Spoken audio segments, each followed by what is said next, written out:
Assalamualaikum, salam sejahtera, salam Sarawakku sayang. Bersama saya Ghazali Zawawi dan antara tumpuan utama berita hari ini. PKPP sambung lagi. Lanjutan PKPP, Sarawak terima baik. COVID-19, satu kes dilaporkan di Kuching.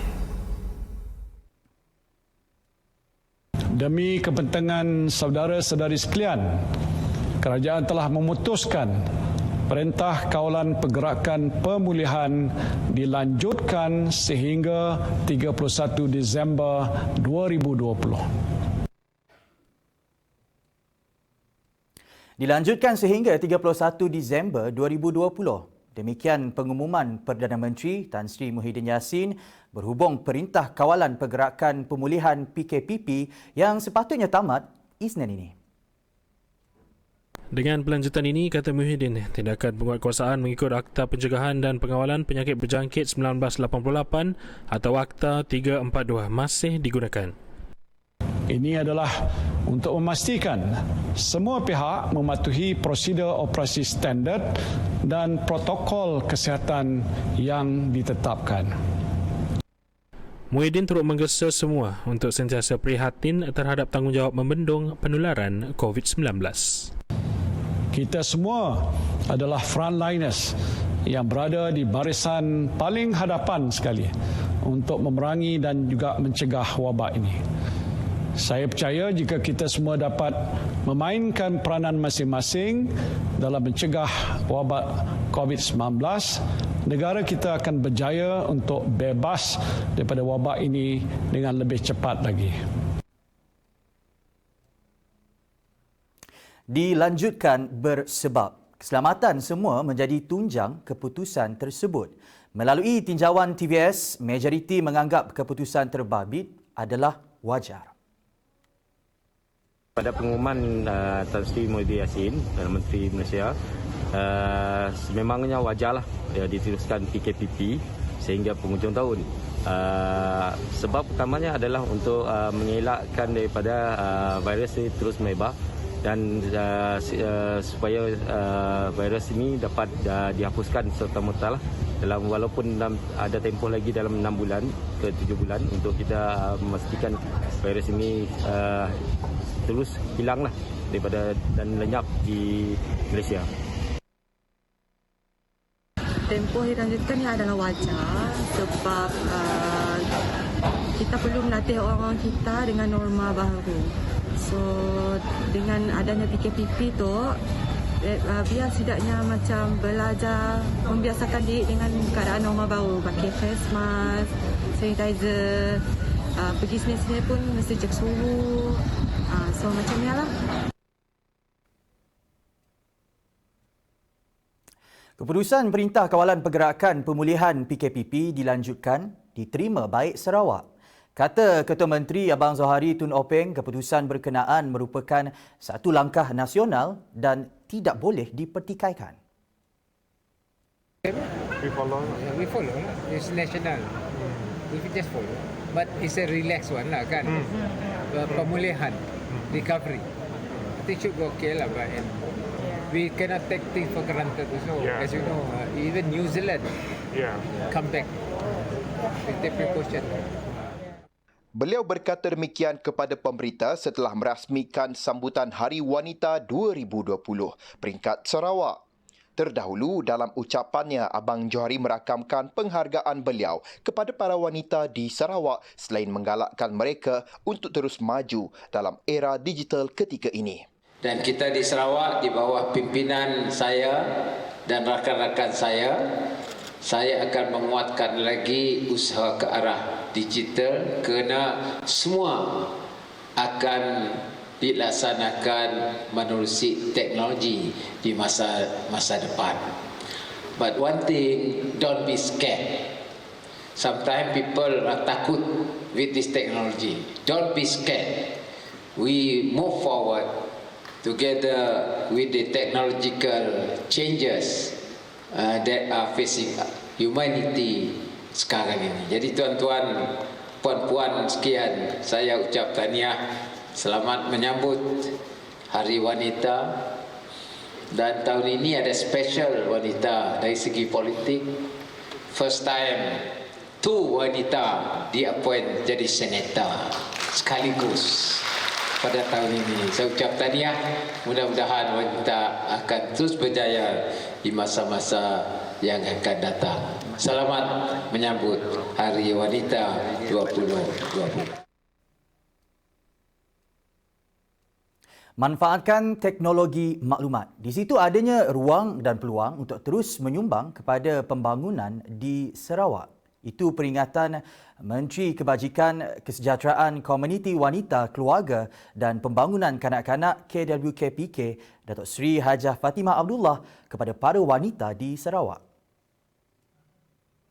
Jelasnya langkah itu juga sejajar dengan aspirasi Ketua Menteri Datuk Patinggi Abang Johari Tun Openg untuk menggunakan platform digital sebagai pemangkin pembangunan ekonomi. Teknologi maklumat boleh memperkasa dan mengupayakan wanita untuk menjadi warga yang wajar, dinamik dan tabah dalam menghadapi cabaran hidup. All of us in Sarawak now fully acknowledge the fact that digital economy is the leading catalyst in sustaining a nation's economy globally. Kata Fatimah lagi, kementeriannya juga akan jalin usaha sama bersama Lembaga Multimedia Sarawak SMA untuk memperkenalkan platform iSarawak Care. Sebuah platform atas talian yang memudahkan rakyat untuk berhubung dan memohon bantuan daripada kementeriannya. Our ministry is planning to embark on a comprehensive digital transformation journey in line with the electronic government initiatives to improve our service delivery and to reach out to more Sarawakians. This initiative will integrate all our ministry services, past and new, onto one platform known as iSarawak Care. This platform will provide easy access to the rakyat to communicate with us and apply the relevant assistance required anytime and anywhere. I can assure you, sir, this initiative will make our services closer to the rakyat, merakyatkan kebajikan demi kesejahteraan rakyat. It will be welcomed by our people.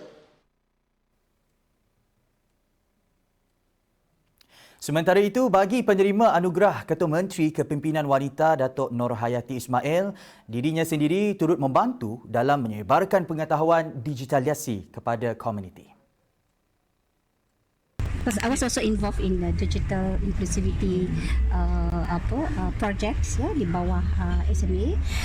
Digital inclusivity project itu adalah untuk kita menyebarkan ya informasi mengenai digitalization khusus di komuniti. Jadi kita ada beberapa projects ya, yang kita telah laksanakan dengan pelbagai agencies seperti perpustakaan, dengan Azam, group dengan radio, televisyen dan juga newspaper. Kita bergabung untuk macam mana kita nak menyampaikan maklumat ini digital ni secara jadi saya yang diminta untuk to lead this team.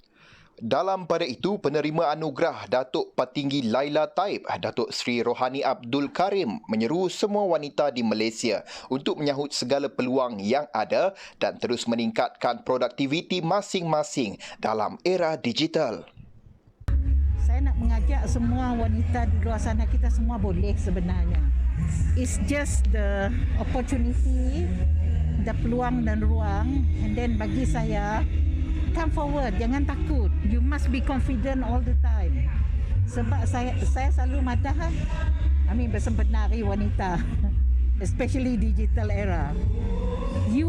Kita sebenarnya ada skill, tapi ada orang si berani nak mencebur diri.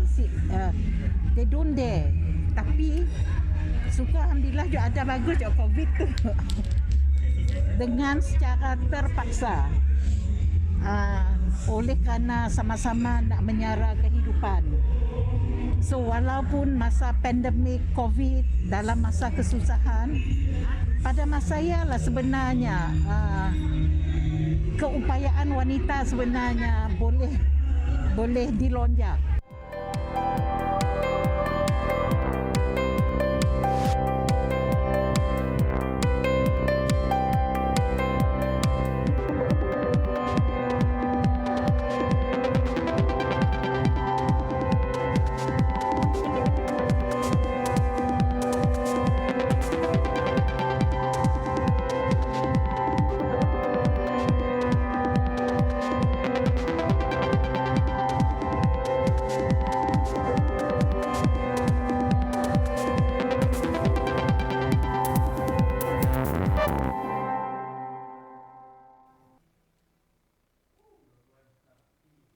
Kemudahan demi kemudahan diberi. RM700,000 peruntukan telah dilulus untuk kerja membaik pulih jalan kampung sejauh 2.2 km di Kampung Kakai Selatan. Kata Ahli Dewan Undangan Adun Bukit Semuja, John Ilus, ini merupakan projek transformasi luar bandar RTP kedua untuk Kampung Kakai. Jadi yang pada hari ini ialah untuk menaik taraf ini yang peruntukannya ialah sebanyak RM500,000 daripada Majlis Daerah Syariah. Jadi Sabah Tenggara. Seperti yang kita sudah maklum bahawa jarak yang akan di naik taraf ataupun di baik pulih ialah 2.200 meter. Jadi seandainya jumlah ini tidak mencukupi untuk kampung, kita juga telah melulus RTP sebanyak RM200,000 untuk Kampung Kakai pada tahun ini. Jadi kesemuanya ialah 500 tambah 200, jumlahnya ialah RM700,000. Jadi sabar santai untuk Kampung Kakai. Dalam pada itu, Ilus turut menyeru penduduk kampung untuk terus menyokong inisiatif kerajaan negeri supaya program pembangunan dapat diteruskan demi keselesaan dan kemudahan semua.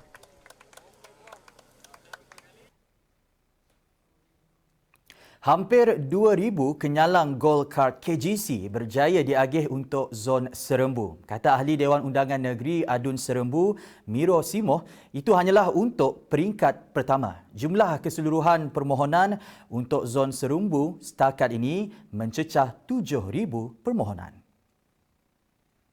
Setakat yang mengikut kita punya pejabat lah, daripada rekod pejabat kita, setakat ini kita ada hantar dalam 7,000 lebih permohonan untuk kawasan Dun Serembu lah, termasuk orang-orang tua dan sebagainya. Ya, 7,000 lebih.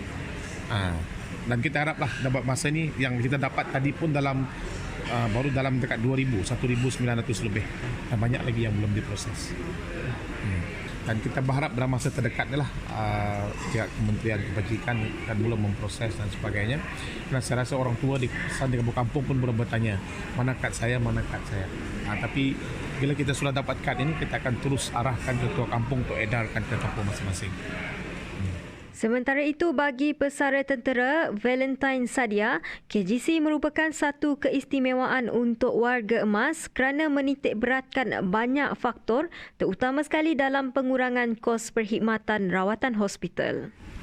Aku rasa memang kerajaan Sarawak ni bagus lah yang naik kerja wati. Jawab baik negeri-negeri di Bokon, Kalinang YB ti, baik negeri-negeri Bokon di Tungang naik yang wati lah, masih baik lagi di Malaysia ti.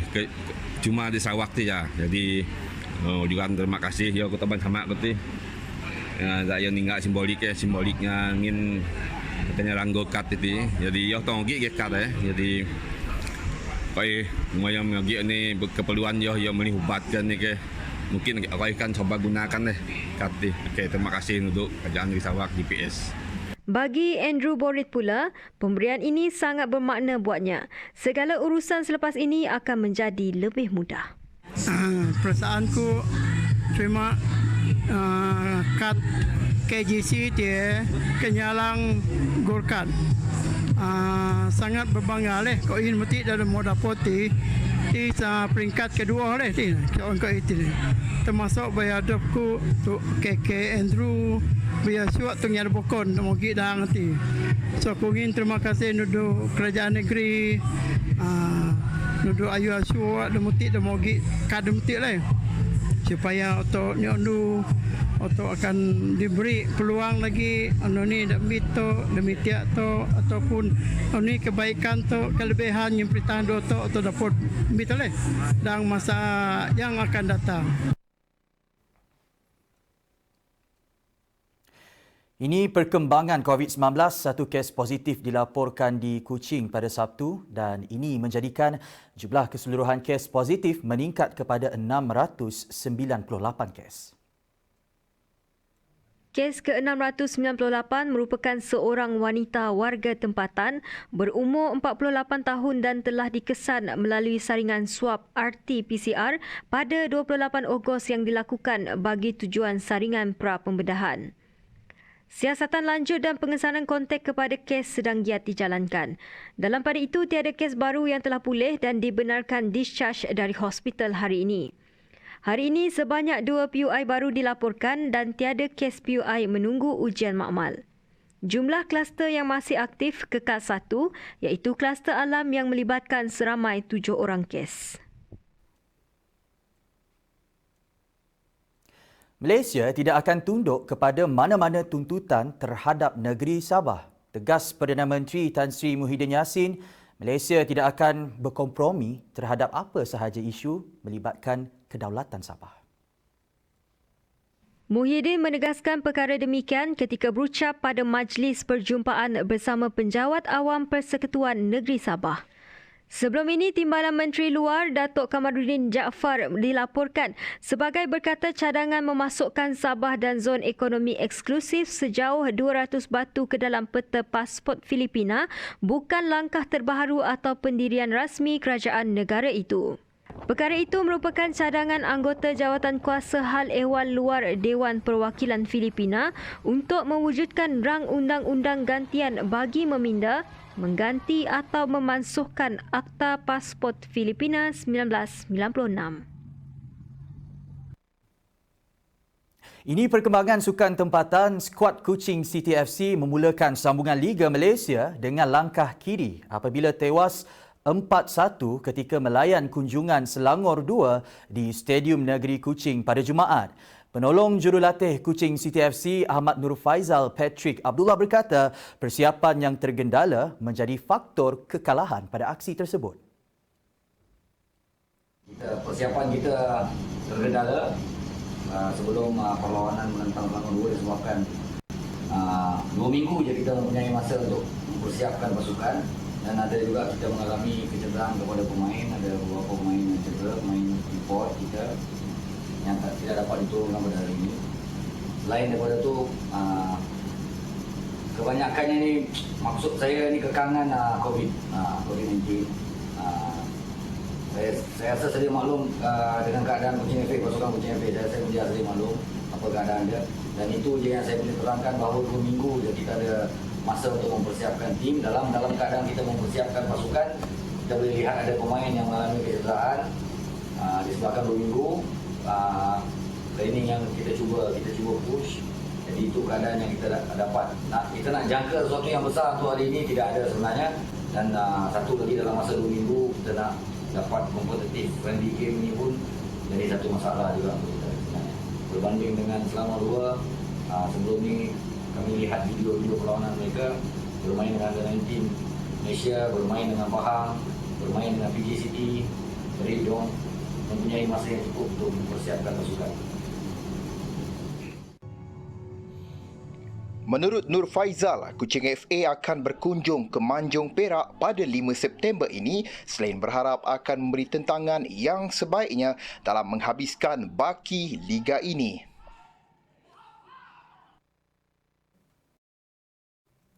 Baiklah, sekian saja buat masa ini. Jangan lupa untuk terus setia bersama kami di TVS untuk perkembangan terkini. Kami Ghazali Zawawi. Assalamualaikum. Jaga diri.